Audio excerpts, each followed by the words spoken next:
love these Monday night graphics. It's got the Vikings on one of those ships, the rides at the fair, you know? Yeah. Have you decided what you're going to smoke tonight? Yeah, I have the La Aroma de Cuba. Ooh, okay, I'll match. I have the, oops, I just hit the microphone with my hat. Heard that. I have the Connecticut version. This is one of my favorite parts of smoking a cigar. Taking the wrapper off? Oh, yes. And I meant to say this last week, and I was thinking about it as I was listening back to the audio. I think the other part about smoking a cigar that I enjoy is the smoke smell. And it has a different smell based on the cigar that you smoke. They have a different smell while you're smoking it. It has a different smell when you exhale.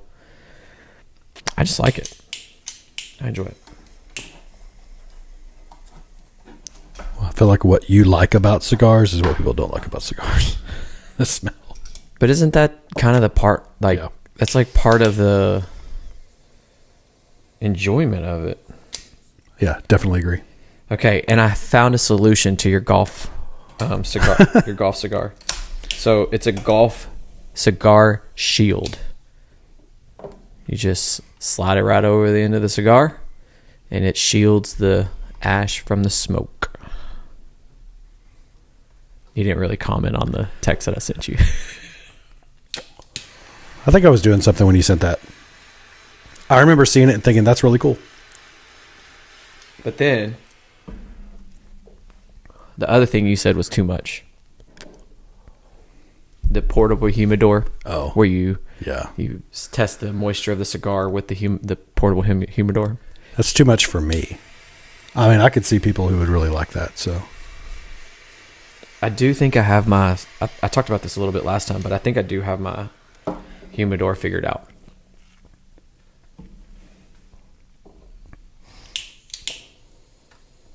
I set it to 70, so it sticks right there between 69 and 70 the whole time. Never moves up, never moves down. This is like 2 weeks straight. So then I pulled these out when I got home. So 5:30, 6 o'clock, set them on the counter, let them breathe for a little bit. Still in cellophane, but it helps raise the... lower the humidity in it, and man, it's perfect. We talked about on the first or second podcast about if we like the long match or the lighter. You know, one thing I like about the lighter is this right here. The sound. Yeah. It's not going to work. Oh, Just that nice flame. That nice flame sound. You don't get that with a match. No. Man, we have a lot to talk about. There's a lot that went on. Things are starting to pick up. Yeah, that's a good thing. It's almost like we're a week away from having a new president. Yeah, it's exciting.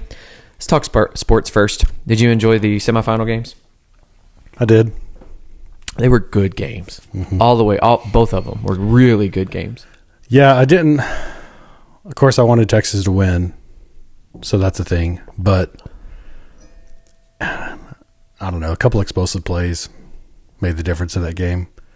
It's more even than I thought it was going to be, actually. I agree.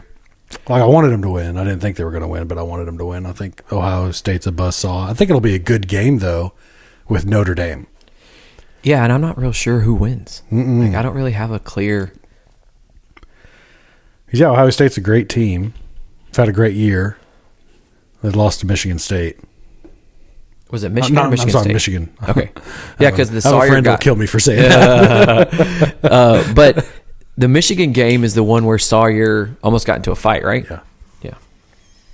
And Well, he did get a fight at the end of the game. That's right, for planting the flag, right? Yes. And Day, their coach, was just standing on the sideline, just dumbstruck, while his team is fighting on the field. He's doing nothing about it. Yeah. But he's lost to them 4 times in a row. I remember that now, because they lost at the Big House, right? Yeah. Lost it in Ohio. Yeah. Yeah, But if you go win the Natty, nobody remembers that. No. I mean, Michigan remembers. Michigan does. No one else. And we have some friends that will definitely remember that. Oh, for sure. And they will remind us when we get to that point that, you know, they did beat Ohio State. Yeah. I think So if they win the Natty, Michigan should be the national champion because they beat. Oh yeah, in their minds, of course. Yeah, I know. In their minds, though. But too, I was interested, and I wondered if you caught this. Okay, if you watched the Redskin game last night, and they mentioned Cliff Kingsbury, they went to his face. They showed his face. But did you notice how many times they mentioned Chip Kelly in the Ohio State game, and they never showed him? No, I didn't notice that. We had people over for that game, and when I say people over, I mean I had friends over, and also their wives came, and so there's a lot of talking. Yeah. So I watched the game, but I didn't hear much of it. I would say I noticed it twice, and then they did it 3 times in the third or fourth quarter. Because I can't remember whoever the announcer was like, well, Chip Kelly, I think he's going to call this. And, typically they would pan to him. Mm-hmm. And maybe he was in the press box and you just couldn't see him. But they never did that. And I found that very interesting. And I couldn't figure out why they did that. Or if there was a reason why, or if I'm just reading into it. But Chip Kelly's a recognizable name. Yeah. And so you would think that, like, people, especially, I think you and I are probably above average fans of sports, especially football. Pay attention. And we pay attention. And so, like, we would know that he started at Oregon, went to UCLA, then went to the Eagles. And maybe that's because we're Cowboy fans, but I don't know. I feel like that's interesting. That was just an interesting thing. And maybe they did show him and I didn't see it. But, I don't know. I think that was a very interesting point. Mm. And the Cowboys are coachless. They are officially. So McCarthy rejected the deal. I heard $3.5 million. Is that a guess or is that accurate? Do you know? That's what I heard too. That's really cheap. It seems cheap. Honestly, though, maybe it's not cheap for McCarthy as a coach, and maybe that's what Jerry was thinking. Is like, this is what you're worth. If I can get a bargain, I'll take it. But if not, I'm not paying more than that for Mike McCarthy as a coach. I'm not excited. I should be. My sigh should. When your team sucks and you get a major change like a coach. Like, I really didn't feel like we sucked. Like, I know you and I are kind of on different spectrums of this. Our quarterback. But we lost our quarterback and we lost 50% of our depth. I know, but even if the quarterback was there. You're a 10-win team. Yeah. But are you going to beat Washington or Philly or the Lions or the Vikings? I don't think you beat the Lions.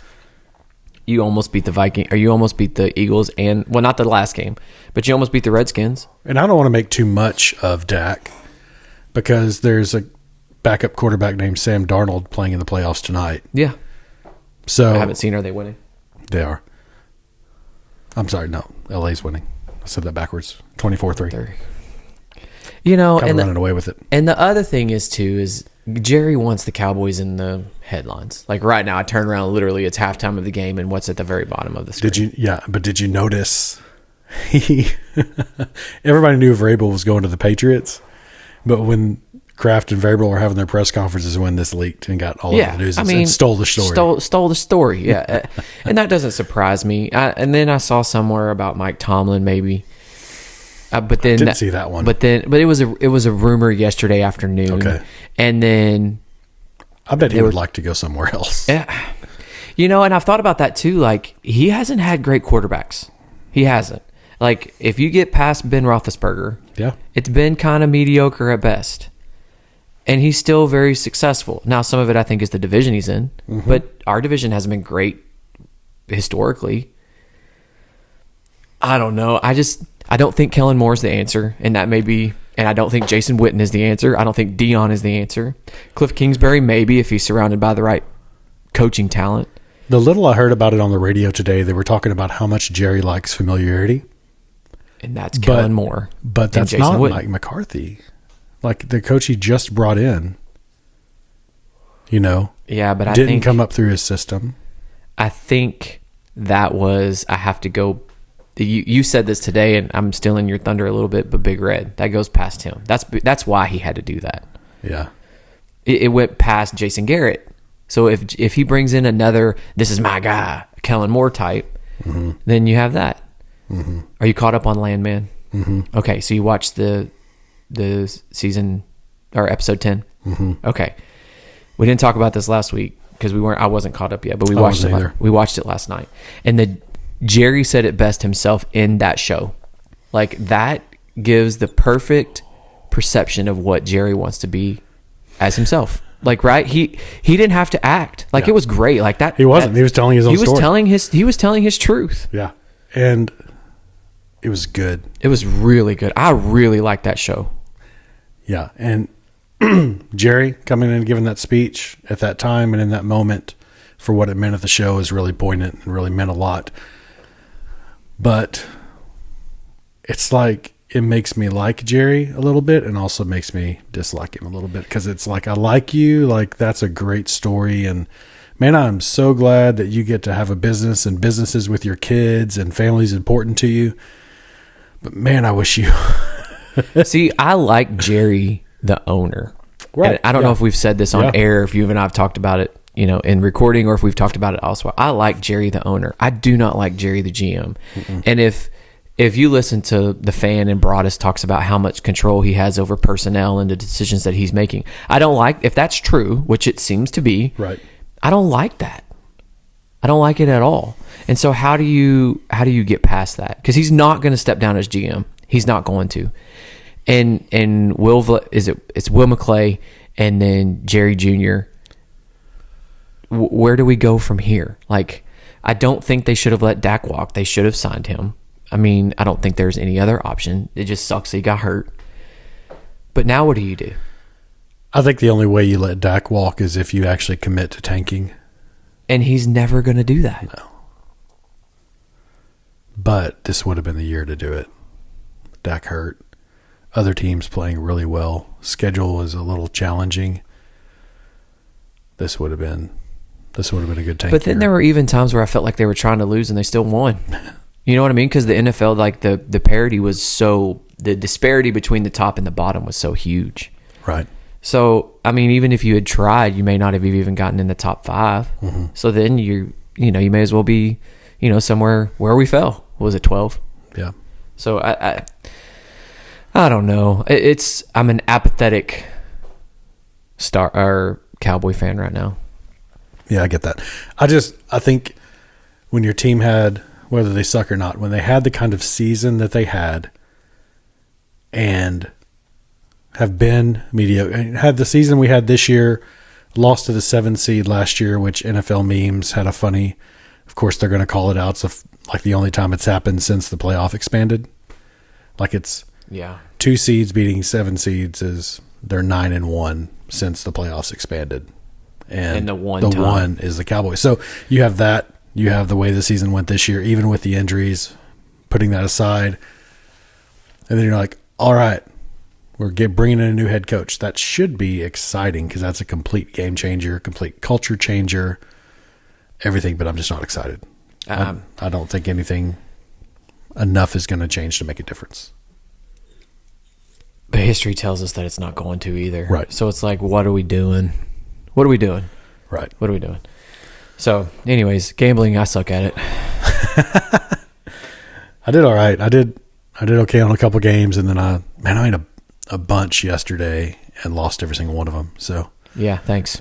Yeah, well, you don't have to copy them when I send it to you. Every time you say, okay, I copied it, I'm like, okay, here we go. So you warned me against the NBA, and I was like, all right, I got this. Yeah, but you follow the NBA. I don't. I'm gonna show Clint how it's done. Like that was my thought. I didn't even share it with you. I think I maybe sent the lineup, but I was gonna share it with you. And I was like, all right, I got this. So it was a four pick parlay. All right. And the one that didn't make was Klay freaking Thompson. He went 0 for 7 from 3-point line. It was only a 12-point. He only had to score 12.5. So he only had to score 13 to get the over, and I picked the over. Well, of course he's going to get the over because Kyrie's not playing, Luka's not playing. And then that fool airballs 3 threes to start the game. And I'm like, man. I picked both. I picked Derek Lively, PJ Washington, and then one of the other players from Portland that was been their top scorer. They were all reasonable picks. I would have won $250 off a $20 parlay. But you didn't. But I didn't because I didn't do the flex pick either, which was stupid. I never do. I'm all in. I'm all or nothing. See, I'm not there yet because I'm not confident yet. Yeah. I'm all or nothing. I want that big multiplier. Well, then I did the six legs. And I got 4 out of the 6 right, but then I forgot to pick the flex. Just not good at it yet. I'm confident that I'll get better, hopefully. Eventually, maybe. I don't know. So where do we want to start? Well, we have a new Congress, and I think that's something that's important to point out. You know, the big focus and the big emphasis right now is January 20th. January 20th. What's going to happen after January 20th? Well, the new Congress took over on January 3rd. So all of those congressmen and senators who lost, you know, on the November election are now gone. Their offices are cleaned out. They're out of Washington, and the ones who won are there. So Congress is already getting started with the agenda that they were elected to produce back in November. So we have some big things happening, right? We have some bills getting into Congress. We have talk already of budget reconciliation, which is where they'll push through the key agenda items. We can talk about why, maybe, if we want to.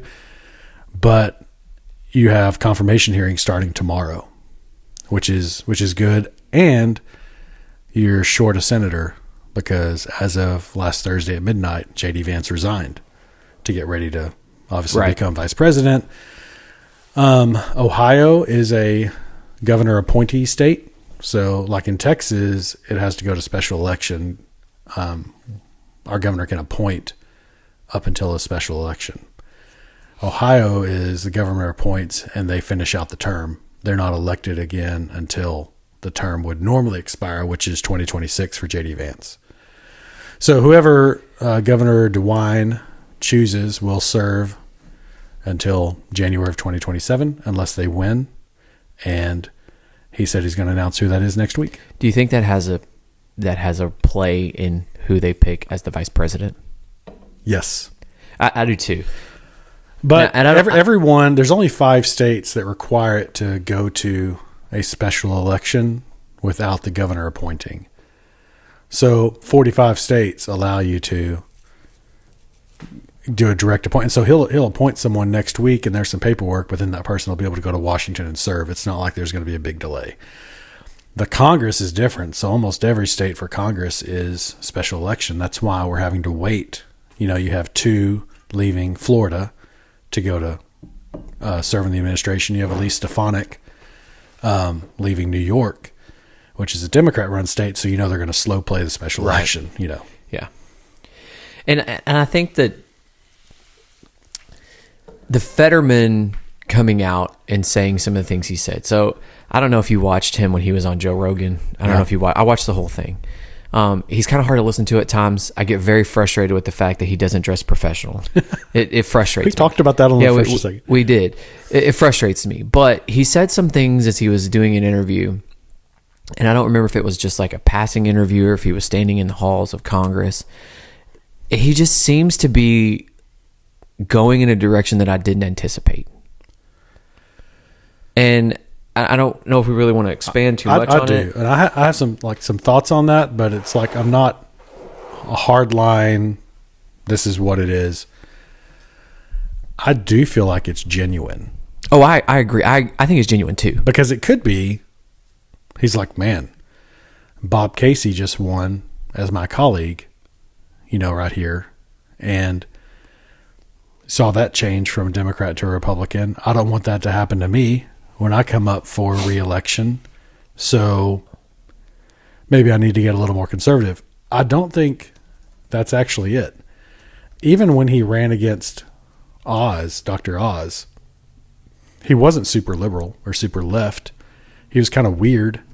Like you talk about, he has some eccentricities, but you know, and so I either think that he is just, I don't know, getting wise with serving his constituents, or he may be the next Republican senator from Pennsylvania. Right. And he's not up for re-election until 29. I just looked it up. And he's relatively young. He's only 55. He looks a little bit older than that, and that may be due to some of his health stuff, but just in his appearance, you know?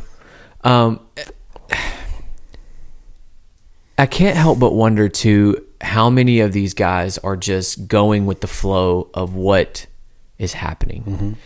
Are they trying to catch the red wave? Are they actually seeing, well, heck, man, like Pennsylvania, especially in his state, Pennsylvania turned red for a little bit, and it appears that it's going to stay that way for a little while. So how can I get on top of that? And how can I stay in office, like you said? But him not running for re-election until 29 is a long time. Yeah, so he'll run in the next presidential, next general. Okay, so that makes a difference. But also, he's really like doubled down. He didn't do just like what some of the Democrat senators and congressmen did towards the end of the election. We even talked about our own Colin Allred doing that here in Texas, about moving a little more to the center and sounding a little more conservative just in the campaign. Like this is after the campaign. Yep. Like you say, he's got 4 more years until he has to run again. And he's going on podcasts. He's doing interviews. Like he's really doubling down and becoming almost the voice of reason from the Democrat Party. Oh, man, do you think he has higher office in mind, or you think he's just trying to keep his seat in Pennsylvania? Maybe both.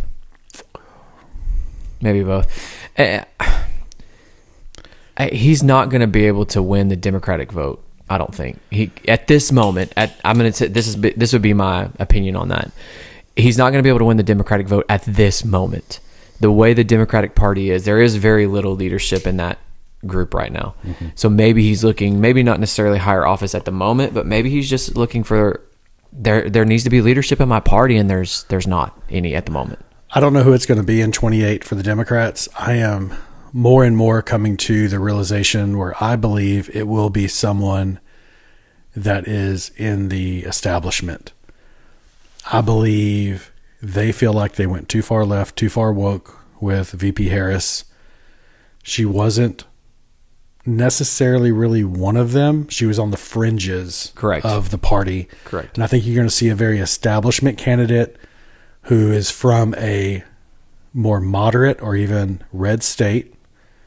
I think that's who you're going to see run for the Democrats in 2028, which Fetterman's not establishment.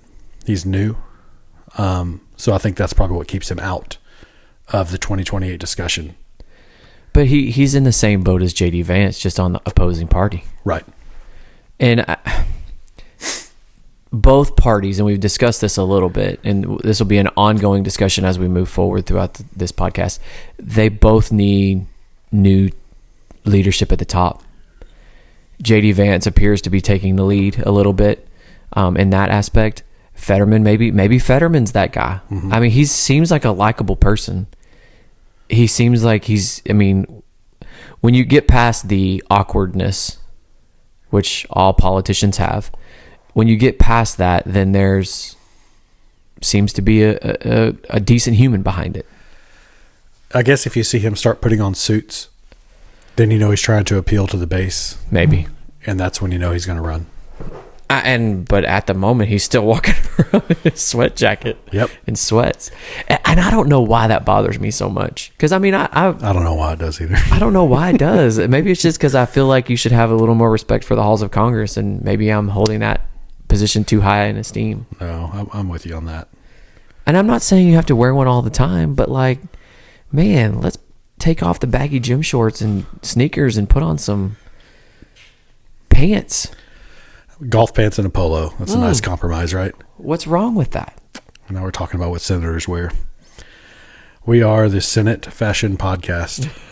Listen for all the tips. So talk about moving right, Mark Zuckerberg. I don't know if you listened to Joe Rogan's thing. I think that is genuine as well. You think so? I do. I can't make up my mind. I can tell you why. I think that who Mark Zuckerberg has been in the past on the liberal and woke side was him catering to the masses. Okay, that's fair. I think that was him saying, nope, you got to do this. You got to say this. You're going to get canceled. And Facebook has this incredible, type of influence. And he was getting all this pressure because of the influence that Facebook has and wielding that power, so to speak, that he felt that he had to come in and listen to what he was being told, or he was going to get canceled. And then if Facebook goes away, because there are other platforms, if he gets canceled, if Facebook quote unquote gets canceled, he has Instagram too, Meta, then what does he have? Yeah. I think he was scared. And I think when Trump won, he's like, whew. I think there's a lot of people that are that way. I don't think he's conservative. Okay, and I think that's a great statement. Like we could say, like, I don't think he's conservative. I think he's still a liberal.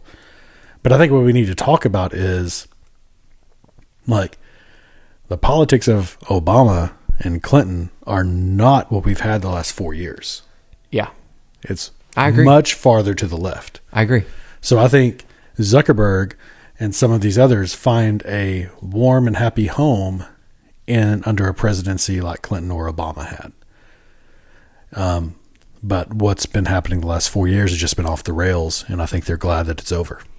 Yeah, and I think too, like, now that you say that, that kind of makes a little more sense than what I was wondering if maybe he also was kind of just playing to the party that was there. Does that make sense? Right. Like, he's just playing to the party. He's playing to the group of people that are there with him.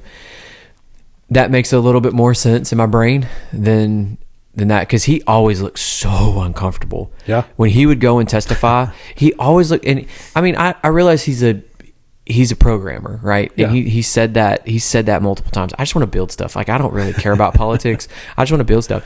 But at least when he's sitting there talking, you got the introvert nerd in front of a bunch of people trying to talk. Exactly. Yeah. But when he's sitting there on an interview, like the first couple of times he went on Rogan, like, he looked so uncomfortable. Like, I don't believe what I'm saying. That's what I felt the vibe was when you're watching and listening. Like, he didn't even believe what he was saying. Yeah. But this last one, he was much more comfortable. He was laid back. He's grown his hair out. I mean, he's I don't want to say broing it up, but he's definitely, like, seems more comfortable. He seems like he's in his own skin. Yeah. That he's not having to fake it all the time. And I do feel like if you're going to go on Rogan, it's hard to be a fake. Yeah, I wholeheartedly It's hard to be a agree on fake that. for 3 hours, which is why Kamala Harris couldn't go on Rogan. You're exactly right. So, but I think that comes out a lot too. And when you listen to those podcasts, and part of the reason I really like listening to long form talk, one, I feel like our generation craves that, because I just want to hear, like, more than just the surface, right? So one of the ones that I really like to listen to is Hardcore History by Dan Carlin, or Dan. Yeah. That's right? Dan Carlin. Dan Carlin. And, like, he's literally in the middle of one of Alexander the Great. He just released episode 2. It's 6.5 hours long. Like, the first episode was 4.5. The second one's 6.5. And I don't know how many he's going to do. I haven't gotten anywhere close to finishing the second one. But, like, he does long form conversations. And you get past the bull. Now, did you listen to the Rick Perry one too? No. Okay, so the Rick Perry one was about that's on my list. He had the guy from Tennessee on. Anyways, they were talking about, oh gosh, my brain is really tired. What's the it's not LSD. As soon as you say it, somebody's going to be screaming. My brother-in-law's screaming. Psilocybin. Yeah.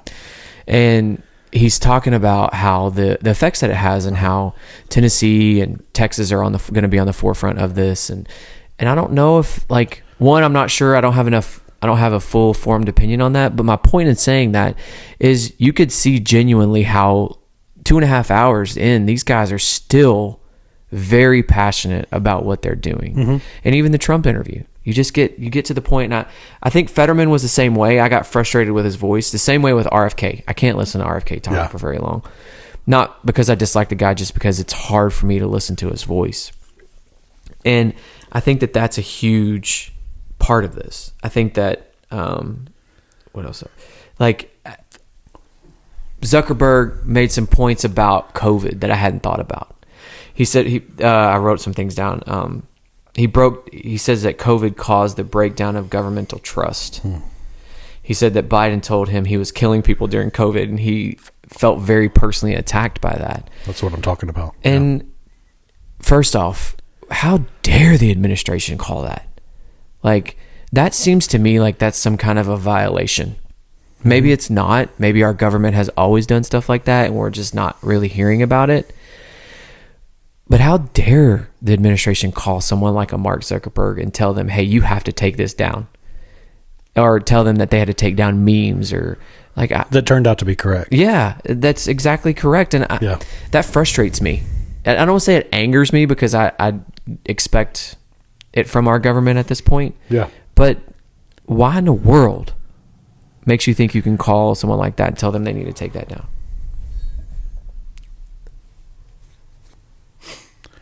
Just a few more days. Thank God. He's not done yet with his pardons and executive orders, though. Listening to, it was either Up First by NPR or The Daily by the New York Times. They have a little short form podcast that drop every single morning. Mm-hmm. One of them was saying that he has a couple more executive orders and pardons left this week. So I don't know what they're going to be. We'll find out. I mean, we can hop into the student loan stuff if you want to. Have you been following that at all? A little bit. Do you have a hard opinion about that? Nope. So I do. It's yes and no. I was a benefit. We benefited from it. So, like a teacher thing or something? Yeah. So we're both school teachers, Texas educators. I've been a school teacher I've been in the education system for 15 years. My wife has been in for 14. When the economy crashed in 2008, I was on a job where 90% of my income was commission. Okay. I did really well during Katrina because I sold shingles, right? Roofing shingles. And then we trucked them to where they needed to go. So we had a kid, economy crashes. I go from 90% of my income's gone.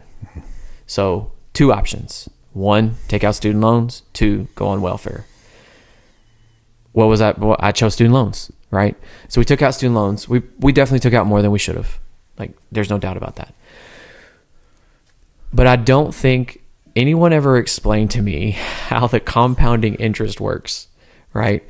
We took out a lot, right? I have 3 degrees, 2 masters, bachelors. My wife has a master's. She has a bachelor's. We paid back 5 figures. Okay. We would just be short of paying it off. And we never, the balance never went down. Yeah. It never went down. It was sold. So my wife's got fully forgiven. Okay. 100%. So now I spent 10 years working through the public service loan forgiveness program, 10 years, every single month calling that office. Every single month when we would get paid, I would re-up, put it through the service, boom, I would take care of it. Yeah. Every month for 10 straight years, I did that.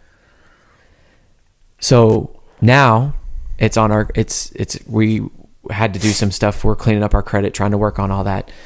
And I go back and the lady that pulls our credit says, well, y'all have like 40 student loans showing on your credit. And I'm like, well, we don't have 40 student loans. She was like, no, like every time that the student loan sold, it dings your credit.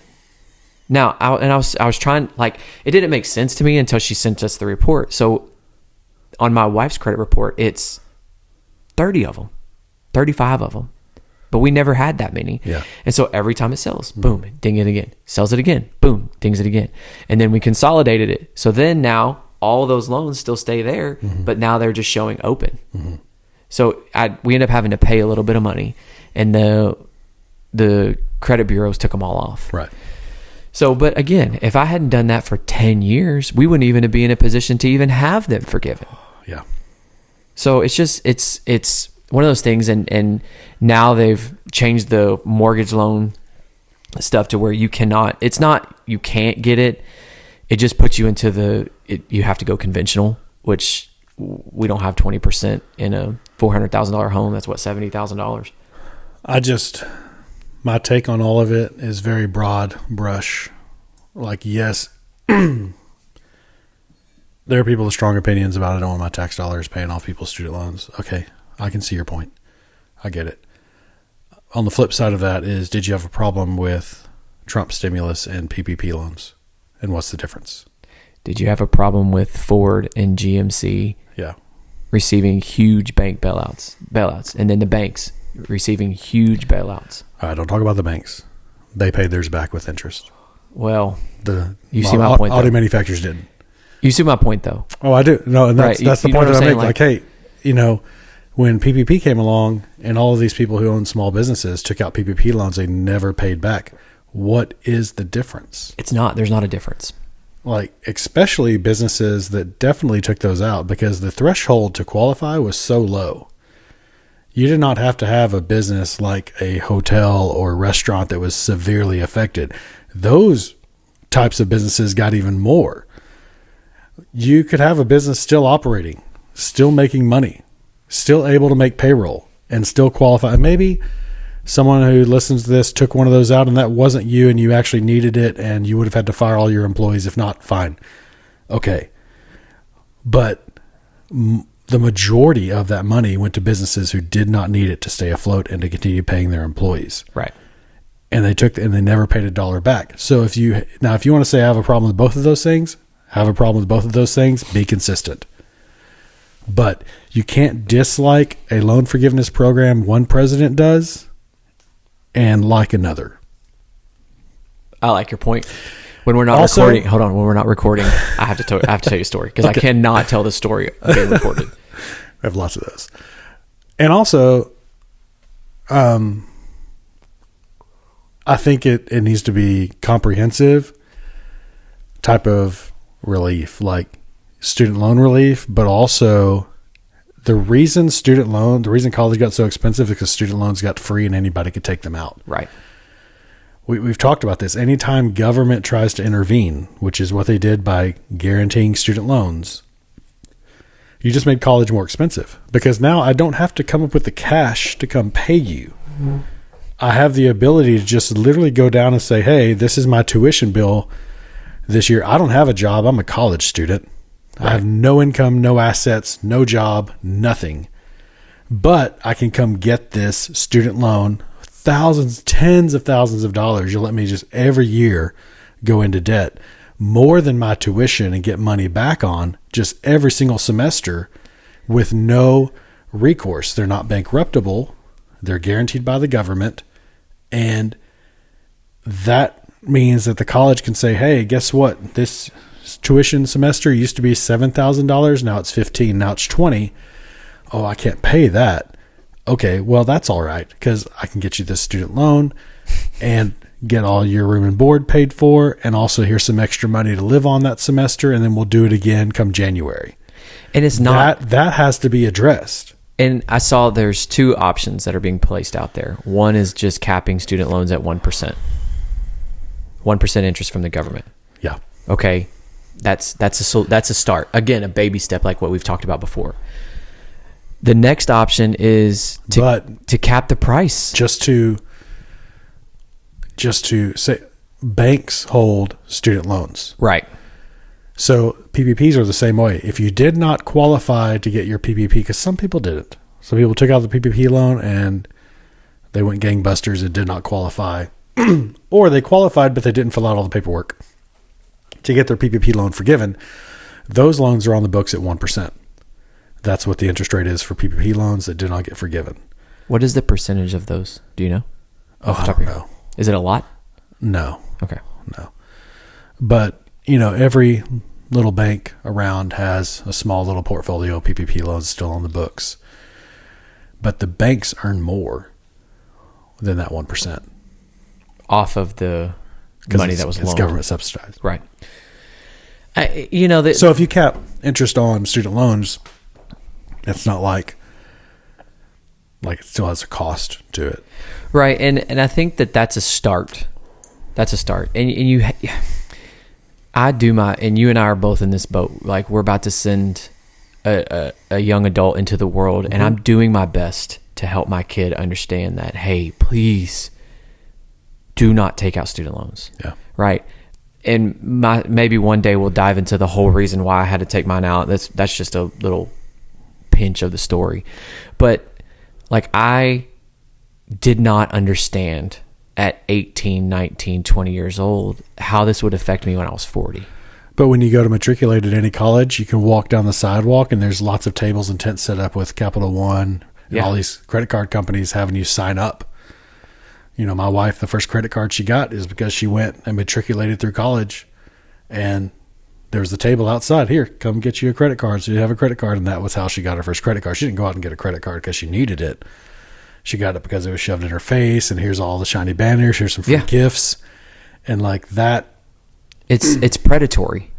It is, but I'm also just real conservative on those points of, like, I get the point.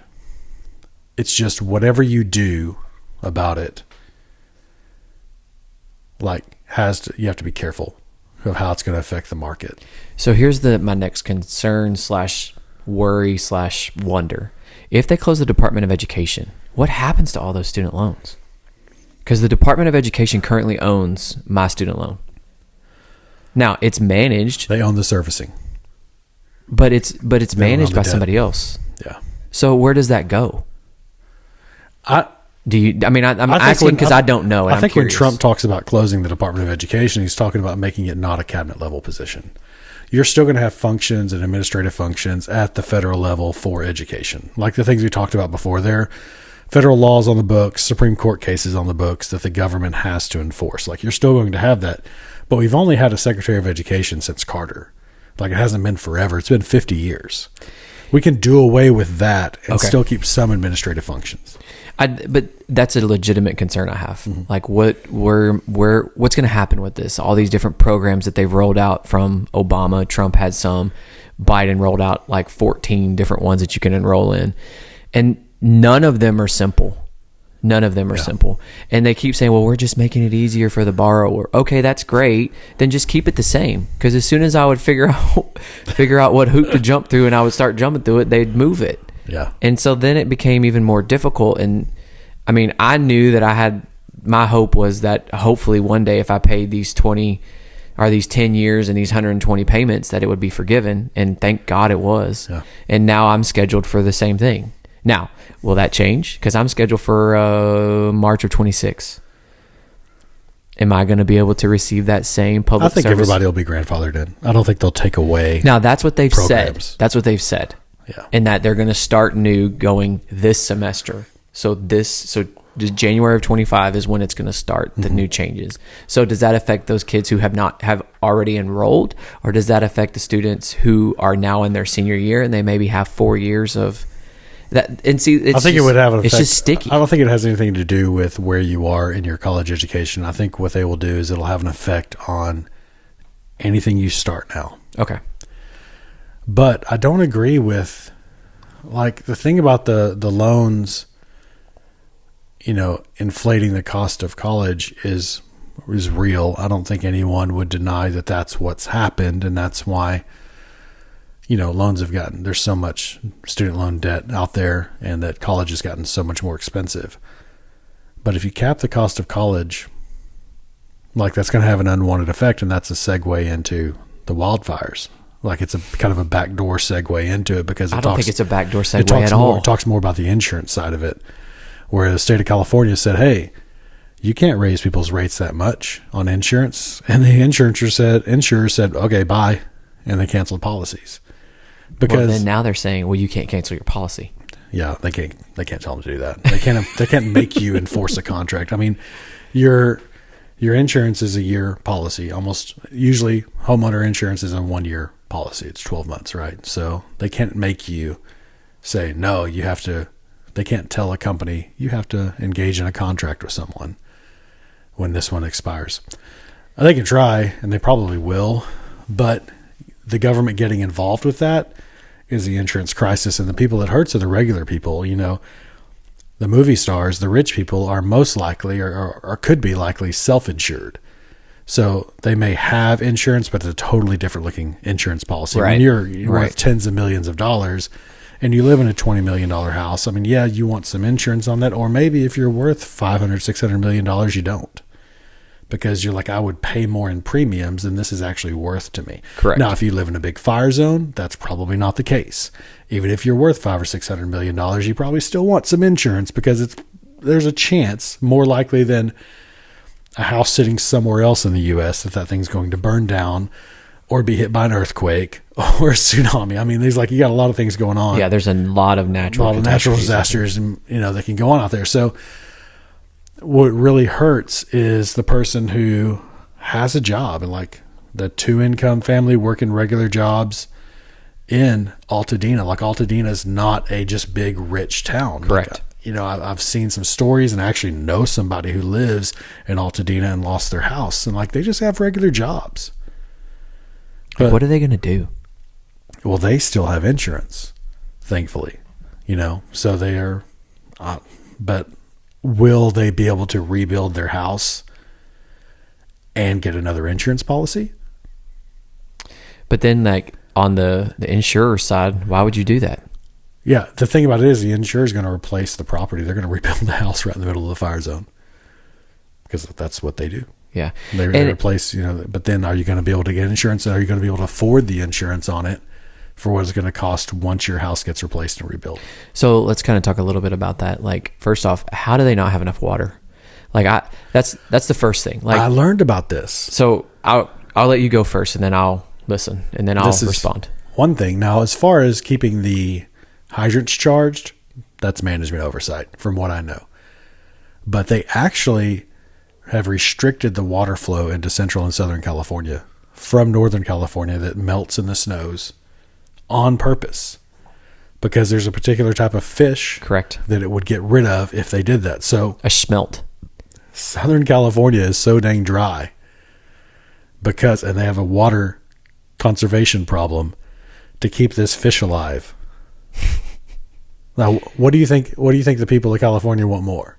Like, it is the fires, but it's not just the fires. Like, California is dry and has a water conservation problem. Like, I don't know. Well, I go to Vegas a lot. Vegas has the same issue.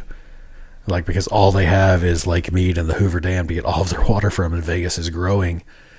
And, like, every time I go out there, you fly right over Lake Mead. And sometimes right over the Hoover Dam. It's smaller and smaller and smaller and smaller. It's like, man. Like, there's so many, I have a boat too, and there's so many marinas on Lake Mead where all of the boat slips are just on complete dry land. Like, for a couple hundred yards past where the boat slips were is where the water starts. And I'm like, I don't know. We might come to Vegas sometime and they just not have any water. Yeah, that's a bad deal. It's a bad deal.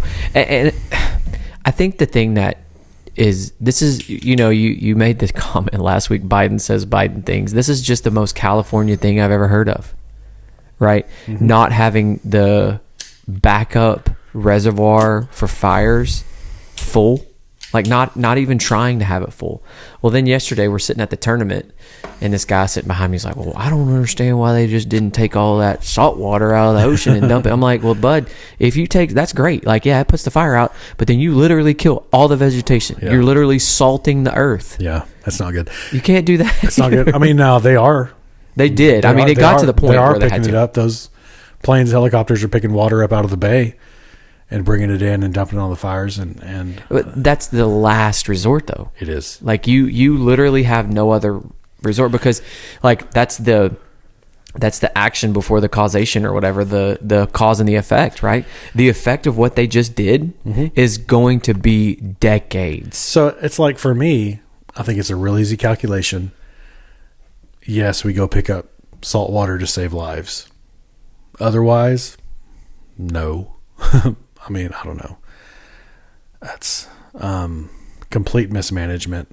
Just from the top to the bottom. Yes. From the governor, Gavin Newsom, for allowing something like this to happen.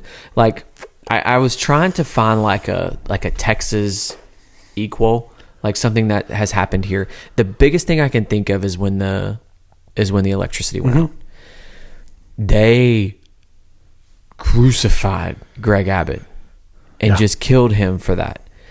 And I don't, like, because we just had a cold spell, and I don't think there were any rolling brownouts, but we didn't have ice. We just had snow. Yeah. We're about to have another one next week. So what happens if we have those brownouts? What happens if the same thing every time happens? It gets cold here, they talk about that, and it better not happen again. And, that's always good fodder. But, one of the reasons, I'm sure there are multiple, but one of the reasons that happened here in Texas is because they had several backup plants they didn't winterize, and they didn't think they were going to have to bring online, because it happens every 10 years. We get something that long where we lose power. It goes for days. We're below freezing for a few days, just like it did in February of 2021. That happens. The last time it happened was 2011, 10 years before. Yeah. And like we get that, we'll get some cold weather other times, but where we get kind of like it's serious about every 10 years and they just didn't take care of business. Now, did Greg Abbott himself make the decision for that? No. But he put the person in place who did. Correct. And so that's why it's like the buck stops here. Like that is his responsibility. And it's the same thing in California, all the way up to Gavin Newsom, to Bass, the mayor, even to the fire department. And there's a lot of it that bothers me. I'm just glad it's not my state. You know, U-Haul puts out these numbers every year, and California ranks. They measure where people are moving from and to. California's 50. They're not moving it's there. Net loss. Basically, between people moving in and moving out, they net that number from top to bottom, and California is 50, meaning they every year for the last like 4 or 5 years, they've lost people. And then you see it in the Electoral College. Yeah. Well, and I put this down because it was something I was thinking about as I was watching someone throw gas on a fire in the hills above Beverly Hills. Now, again, I don't know if that video was true. Mm-hmm. I don't know. It's hard to tell on TikTok and Instagram and Facebook Reels and even the news. It's hard to tell what's real and what's not. But then it got me wondering: is this a mental health crisis? Is this a bigger problem where you don't see people running to try to put them out? You see people potentially running to steal from the people who have evacuated. You saw that. I think they arrested 36 people today. And there were 39 arrests. 36 of them were arsonists. Wait, hold on, pause. 36 were they were stealing. And then there were 3 arsonists that were arrested today. Is this a mental health crisis? Yeah. Is this partly to do with that? Like somebody sees this and they're like, hey, I'm just going to make it worse. Yeah. And is that a bigger issue that we're not handling? I don't think it's that big of an issue, and here's just my thought on that, and I could be wrong, is because I think that the problem was already there of all the fires. And there's people out there that want to say, hey, I just want to see the whole thing burn. I want to make it worse. They were sparked. Well, it's a weird pun to use. All right, Biden saying Biden things. Did you? Oh my gosh, man. Fire away.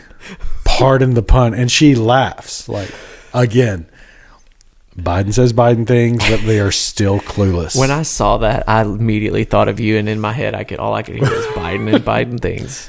But even Kamala, like, she did snicker. She did snicker. We're going to talk about body language, or are we still talking about fires? I want you to finish that point. If you still had, I don't think you finished it. If you did, you're done. No, I think that there's people who want to make it worse and everything, but they were started by like something that was already going on. Gotcha. Like if the entire thing was to blame for people going out and starting fire, and it could be. I don't know that. Yeah. And there's plenty of people who say it is. They're like 8 fires started at once. How does that ever happen? I'm like, I don't know. It's California and stuff catches on fire really easily. Well, and then they had like hurricane force winds, which they don't normally have, and it was a perfect storm. Yeah. So at the Carter's funeral, I've rewatched it like 3 or 4 times just because it is when pure she snaps her neck around. Video gold. When she snaps her neck around. And when she snaps her neck around and Obama doesn't even look at her, like, you lost. I don't know what you're looking at. This is where the presidents sit, like this is. Well, where did Biden sit? Did he sit next to her? Jill sat next to. He did. Jill sat next to Kamala. I saw that. Yes, because they were on the front row because that is the current administration, and then you have that, and then you have your vice president's row where you had Dan Quayle and Al Gore and like Mike Pence was there. Mike Pence was there, and Karen Pence did not shake Trump's hand. Yeah, I saw that. Still holding on to that. I love watching those things, but I do love how I really don't like what Obama did in this election. I don't like that he gave in to saying things and promoting things like the good people on both sides hoax. Like he played into that. He really, like we talked about, his legacy I think is tarnished because of how he came out for Kamala at the end, where if he would have just like said, no, I'm going to stay back. I'm not going to say anything. Like even George W., who does not like Trump at all. He didn't say anything. He didn't say anything at all. Yeah. And a lot of people don't like that. They say that says a lot that he didn't come out and campaign for him. He just didn't say anything. He's like kind of one of those things. You don't have anything nice to say. I'm not going to say anything at all.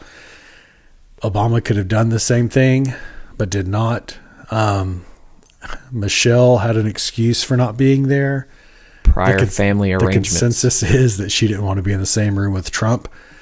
And I will give her a smidge more respect than Kamala for just not showing up, if that's how you feel. Yeah. I feel like that's a snub to the Carter family, so I don't like it. I'm not giving you a free pass on that. But at least if she's like, no, it's better than huffing and puffing like Kamala did on that front row. But I like we talked about this, like campaigns are mean and nasty and things get said and like it gets people worked up and it's emotional and it's angry. But then when you see something like that and you see two former presidents on complete opposite ends of the spectrum, and not only that, like Obama is friends with the Bushes. And Yeah. they are really on complete opposite ends Yeah. of the spectrum. Like we talked about, Trump is a little more to the middle. He's a little more independent. I feel like in a closed door room, Bill Clinton and Obama kind of like Trump. I feel like George W. does not.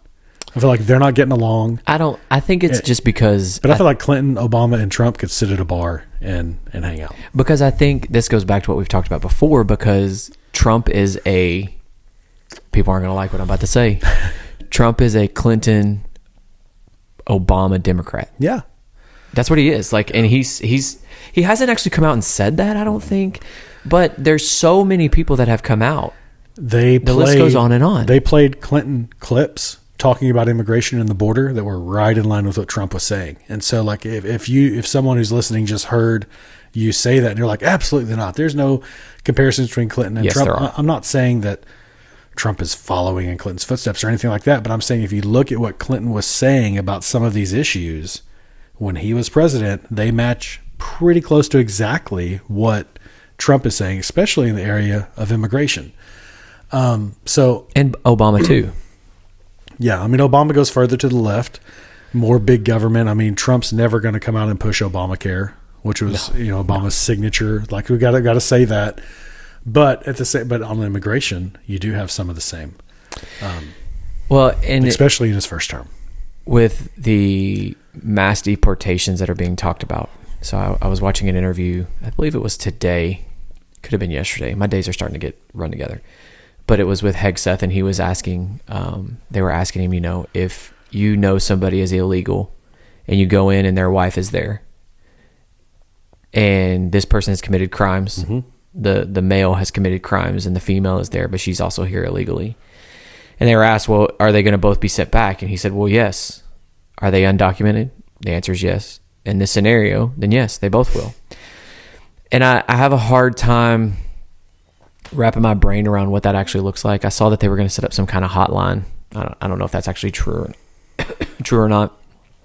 But if you are here illegally and you are making no actions to become legal and you are not contributing in any way, then you don't need to be here. I mean, I'm not going to be allowed to go to Brazil and stay there if I have no reason to stay there. You see what I'm saying? Like, I'm not going to be allowed to go to Mexico. Yeah. Like when I went to Mexico, they stamped my passport. They asked why I was here. Mm-hmm. I'm here for this reason. I'm here to vacation. Okay, make sure you're back on your date. Here's your flight. Here's your plane ticket home. If you do not show up for this flight, we're going to come find you. Yeah. So why is it any different here? And JD Vance was on. Gosh, I can't think of the anchor's name that he was on with, but it was not like Fox News. It was either CBS or ABC. And this anchor is known for being hard on Trump and JD Vance. And they brought that up. And they said, we understand the violent criminal thing, but that's just a small amount. He's like, actually, it's not. Actually, we know it's at least 1 million people who are here illegally and have committed violent crimes. Like, we know it's at least that many. And then he said the same thing that Homan said whenever he was being confirmed in his previous position under the first Trump administration. Did I say Hegseth? Yeah. Did you mean to say Homan? I meant to say Homan. I'm sorry. Tom Homan, and is that if someone gets pulled over or commits any crime, there's going to be family separation. Like, and JD Vance just went head on into it. He said this whole family separation thing really is just emotional language to try to get a reaction. We have that when you commit any crime, and that's when she came back and said, yeah, but for the violent criminals, we're talking about such a no. We know it's at least 1 million people. And I don't think people fully understand how many people that actually is. Oh, yeah. I can't remember what country came out and said, it was in a Latin American, South American country, said that we will not accept them back. I don't think they're gonna have a choice. If you send them back, we will not send them. We will not accept them back. Well, then listen, they've had 4 years of Joe Biden standing on the back row at the G8 summit, and that's not going to happen starting in a week. No. So, yeah, you will. And I don't have a problem with that. There's so much talk, like, because Greenland comes and Canada come into the picture, and it's like, well, you just can't come in and wave around your big stick as a country. Like, yeah, we can. And I'm not talking about for Greenland, but I'm talking about for people who are in our country illegally and who are committing violent crimes. Yeah, I'm going to come wave around a big stick, and I am the United States of America, and you're going to do what we say when it comes to that, which hopefully will make those countries take it more seriously on their side of the border. I think it will. I think you've even already seen Mexico step up and say, hey, we're not going to allow as many across. And well, I've heard the hordes heading towards the border are already disbanding. Please catch this ball. Please catch this ball. Oh, I didn't catch this ball. Do you have money on that one? I do. I need Addison to get some more yards. Oh. There you go. I'm good. I got to back up. Okay. And I just wonder, as we move forward, what this all looks like. I meant to tell you this other day. I meant to tell you this last week. I've had 4 students unenroll. Really? 4 students who were... For why? 4 students who were not English speaking. Okay. Who came early in the year. Yeah. Like August. Not a whole lot of documentation. And now they've unenrolled. Well, I bet their parents probably think the school is a great way for them to be discovered if they are here illegally. So maybe that's it. That's my assumption. Yeah. And I'm speaking from experience as well, because when Trump was elected in 2016, we literally our school district that I work at is not the current one I'm working at. The district I was at was like 30% Latino. And we had about 50% of the student population that was of that demographic not show up. Wow. After January 20th. And after it kind of calmed down and stuff, you started to see them slowly start to trickle back in. But, I mean, they missed 3-4 weeks of school. A funny story. Let me think for 2 seconds if I can tell it vaguely enough. I think so. So, my wife is also a teacher. She had a student unenroll and say they were going to homeschool. And then, like, the day after the election, they're back. And their parents had unenrolled this student because they thought that VP Harris was going to win and that they were going to have genderless bathrooms. Very specific. That's very specific. Very specific. And so they didn't want their kid going to a public school that was going to have genderless bathrooms. But Trump won, so they're back. Oh my gosh. You know. You're a teacher too. I've heard some stories. I can tell you a story. I'll tell it because we've talked about it before. When I had a student come in and hand me a business card. Toothpicks. I didn't bring it. I'm sorry. That's all right. When I had a student come in and hand me a business card, again, not at the current district I'm working at, that gave me their name. That was a dog. Uh-huh. And proceeded to bark at me. First off, I didn't really know how to respond. Second off, I went to the office and I'm like, is this real? Like, is this expectation? Uh-huh. Principal, no. No. We'll handle that. It's Caleb. I don't even remember the kid's name. Yeah, I know. I wasn't there. I'm making up a name. But it's just like, I Not really have only Rover. had. Did they have a name? It was Fido. Fight, of course. I mean, Yeah. you're gonna have a generic dog name. Collar, headdress, Whole bit. a whole bit. Walking on fours. Don't recall. Okay.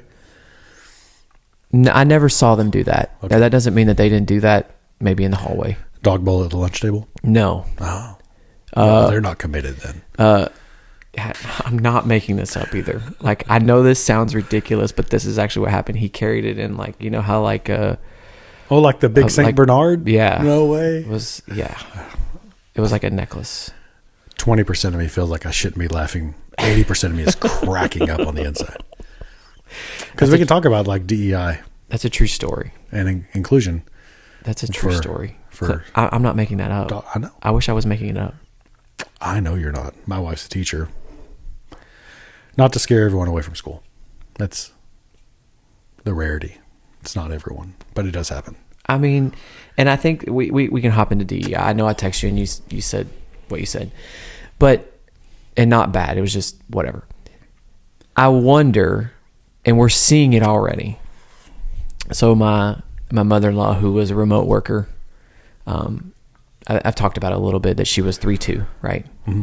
They are now saying, starting, I don't remember what the date was, she told us, they have to go back 5 days a week.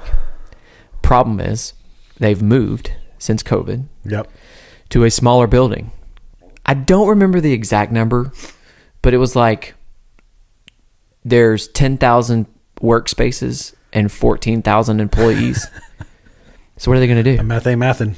That math ain't math, and I'm by no means So an what's accountant. interesting is that, I'm a CPA, and so it's our busy season, both for audit and tax. And I'm on the audit side, not the tax side.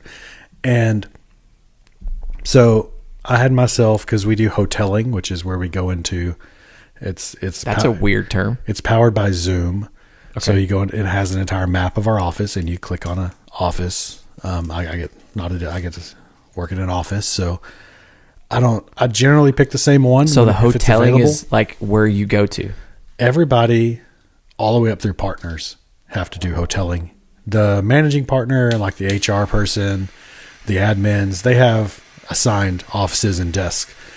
Everyone else, from associates all the way to partners, have to go in and reserve up to 2 weeks in advance your desk. And so for this week, I had reserved Monday through Thursday. I was planning on working from home on Friday. Well, some stuff came up where I need to work from home tomorrow. No big deal. I just went and canceled my reservation for my office for tomorrow. And then that thing that came up went away, and I was like, I'll get my office back. It's already taken up, and the entire office is full. Because obviously they're busy season, everybody's in the office working. I'm like, okay, well now I guess I'm forced to work from home. But I was going to come into the office because there's not a spot for me to sit. And so it's kind of the same thing. We moved, I think that's the offices same. last year. Same thing. And I don't. She's never called it that though, so I don't know. yeah, we moved offices last year, and it's the same size floor in the building. We just changed floors, and we still have the whole thing, but we've also hired a bunch of people. And today, all the new associates and interns started because it's busy season. So, there's not enough space, and it's interesting. But we don't push it. Like for the And we've talked about for the that. new people, they need to be in the office, but and I need to be in the office for my people, but it's not really pushed that hard.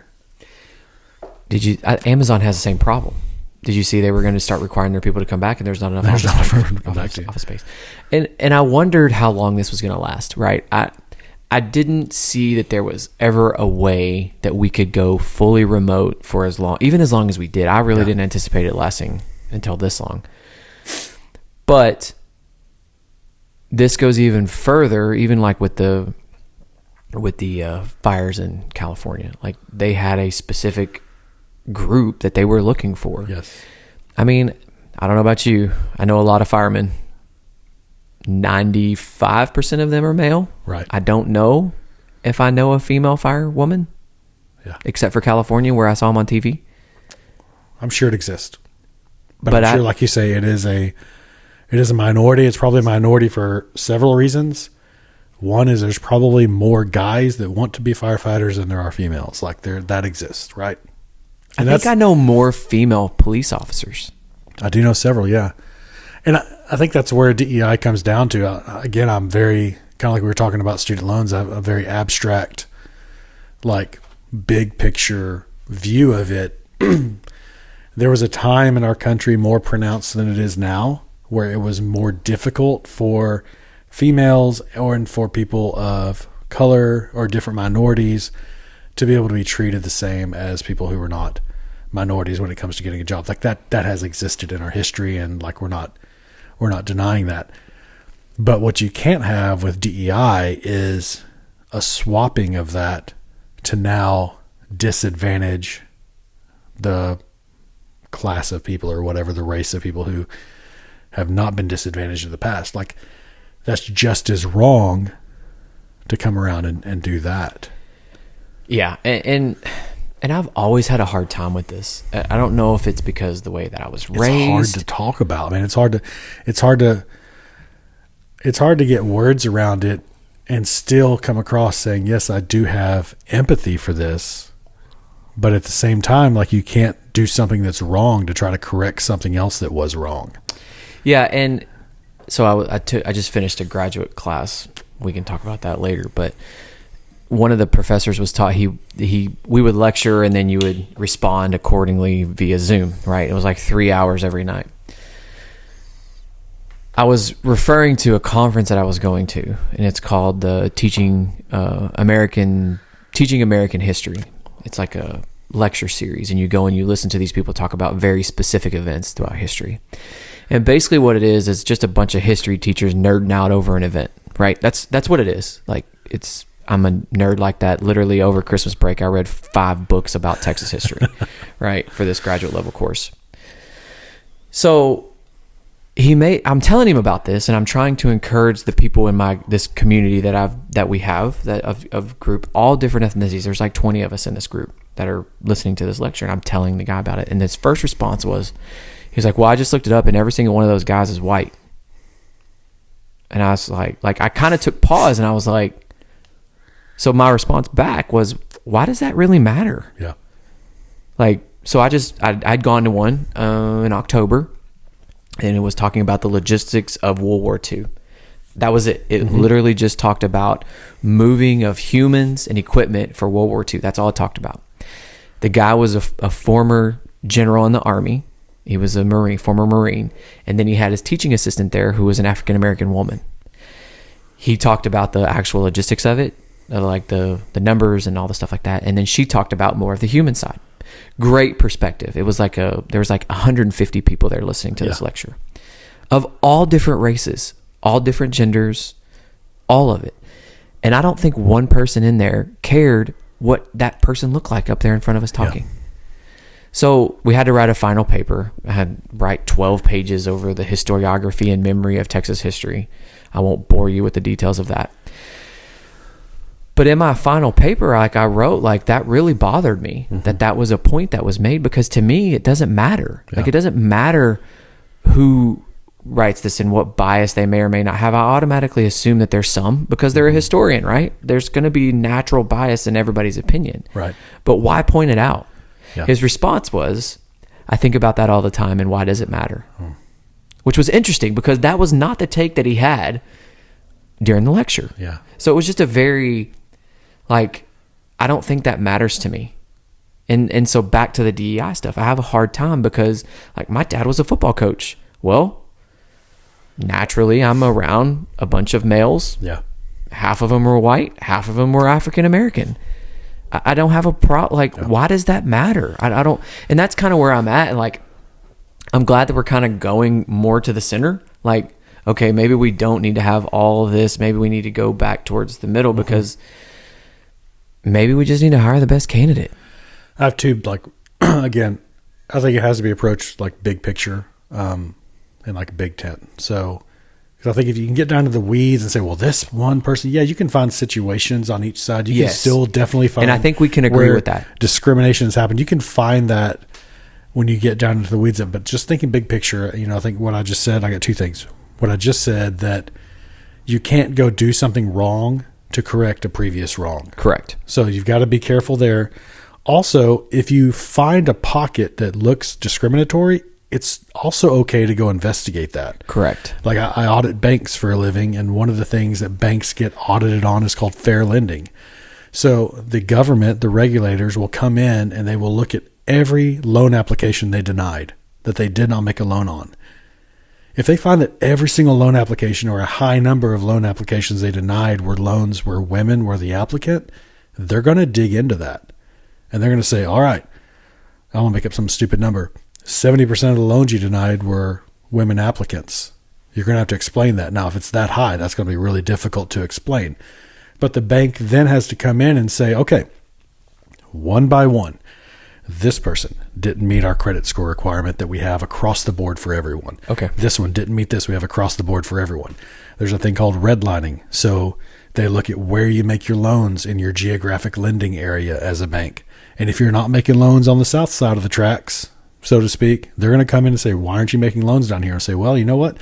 We haven't gotten a single application from the south side of the tracks. They're going to say, that's not good enough. What are you doing to market on the south side of the tracks? Like, they're very active in looking at that. And I can say that a lot of times, many times, they are not understanding and they go too far, especially in this current administration. Current environment. Current climate, yes, an environment, sure. But I think that's the approach that it should be. If you are looking at something, you're like, listen, every single person on your board is a white guy of your company. That could, and you're in this type of industry where you have a lot, like, for instance, teaching, where you have a large, like, female population that does this job and is in administration in this job.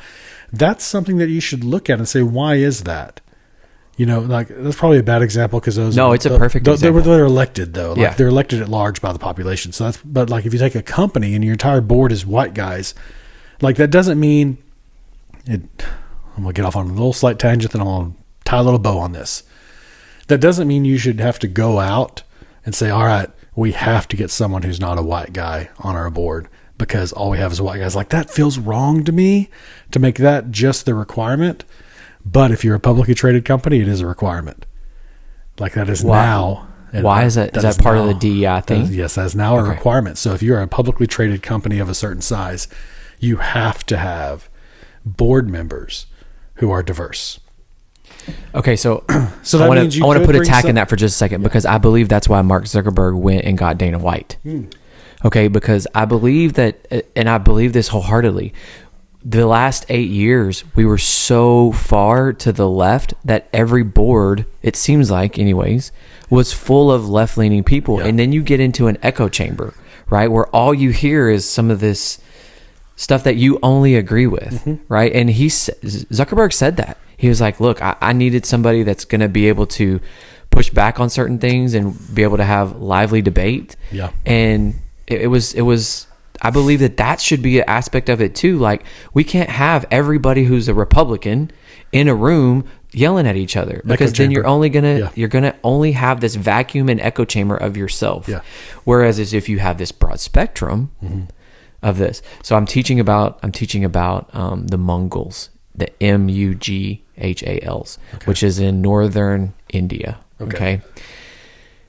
The Sultan of the time, I don't remember his name. I don't really speak in names in class because the names become confusing for the kids. But anyways, this particular Sultan brought in every single religion of the time: Islam, Christian, Zoroastrian, Hindu. He had the Jesuit Portuguese, and they all came in and they just talked to him. They presented their case for their religion, and then he listened and pondered. And then the next one. This happened for 5 straight years. This guy did this.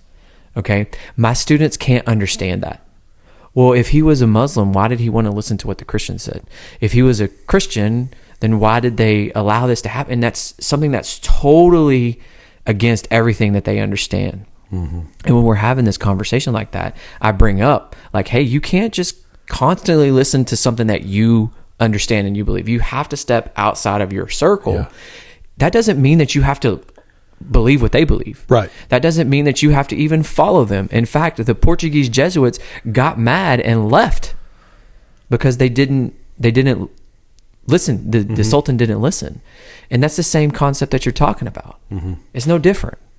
That was 2,000 years ago. Well, not 2,000, but 500 years ago. And it's the same concept and the same idea.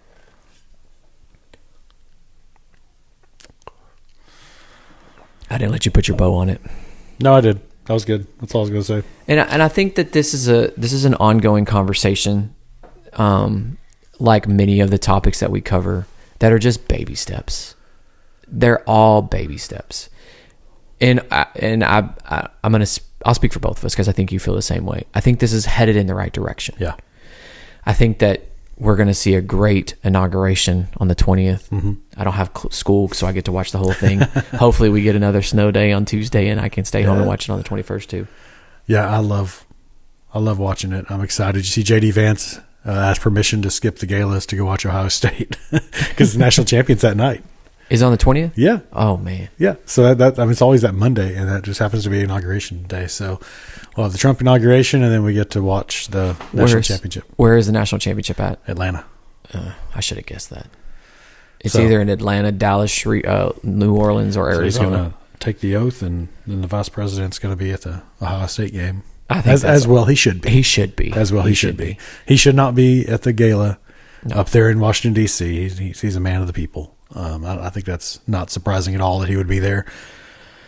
But just this week, so I made a list of the confirmation hearings. And so tomorrow we get Hegseth, which I think will be some fireworks. He's gotten a lot of pushback for Secretary of Defense. But then you have a couple that should not get that much pushback. Doug Burgum for Secretary of the Interior and Doug Collins for the VA administrator. I don't think Hegseth will have as much pushback as originally I thought they would have. I think there'll be some. Well, I think that's one of the good things about Trump nominating them so early within a couple of weeks of being elected is you kind of beat all that out.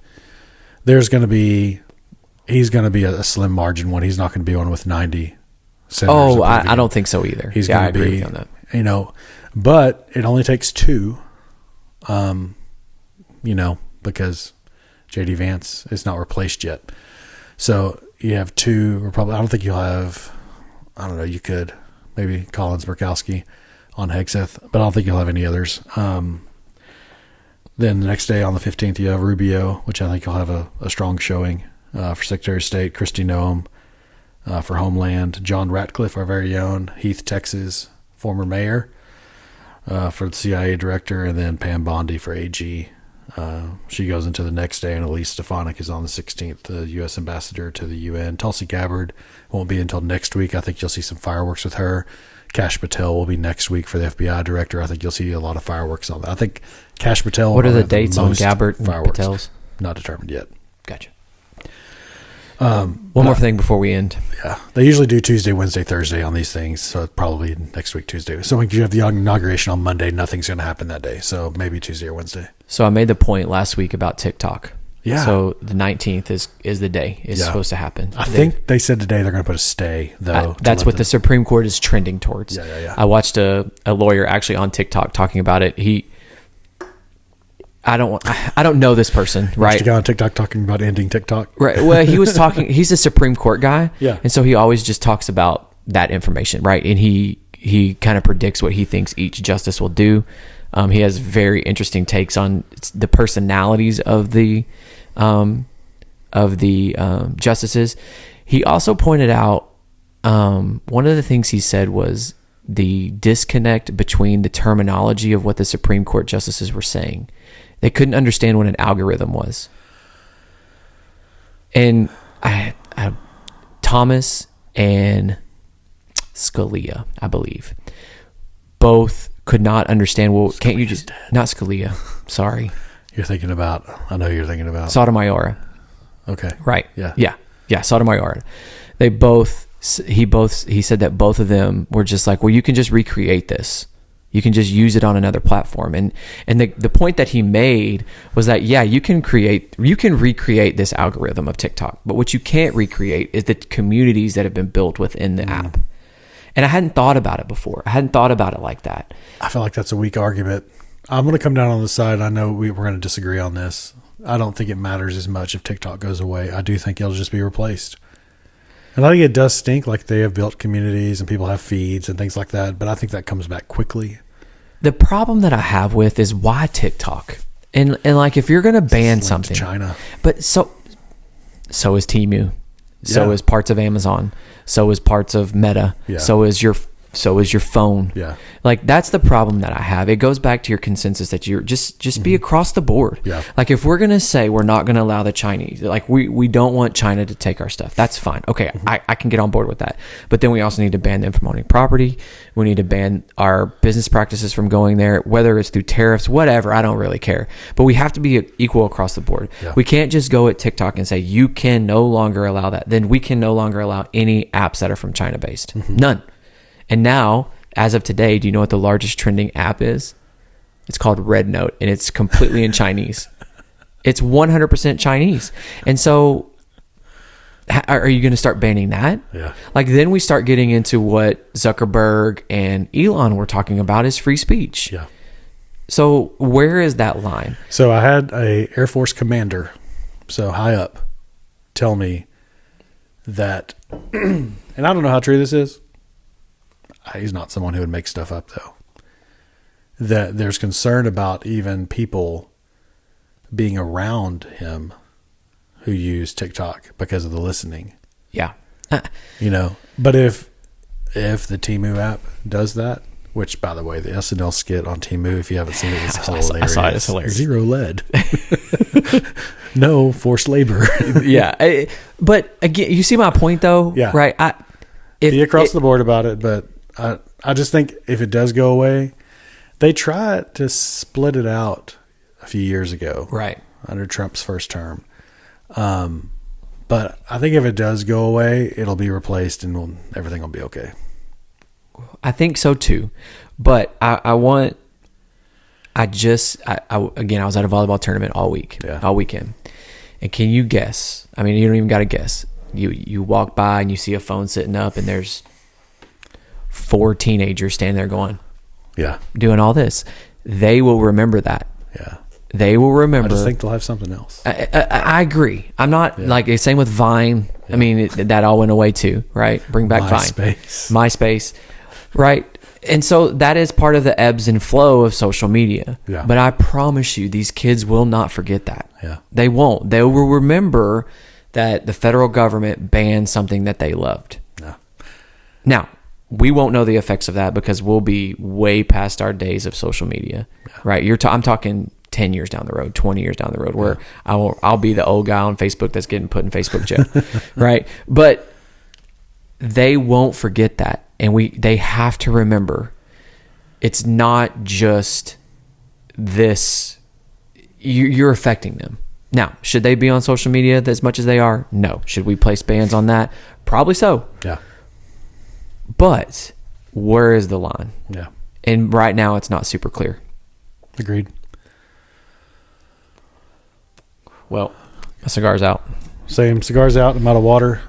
One more thing tomorrow, and we'll talk about this next week, is the Texas House has their speaker fight on the floor because some Republicans walked out of the caucus meeting, and so normally they decide these things behind closed doors in a caucus, and all 88 Texas Republicans walk on the floor and they vote one way, and the Democrats don't have a say because there's 88 Republicans and only 60.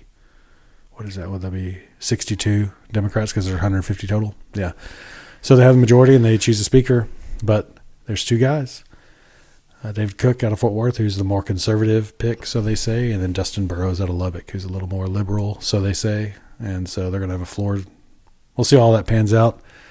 But next Texas Congress gavels in tomorrow morning.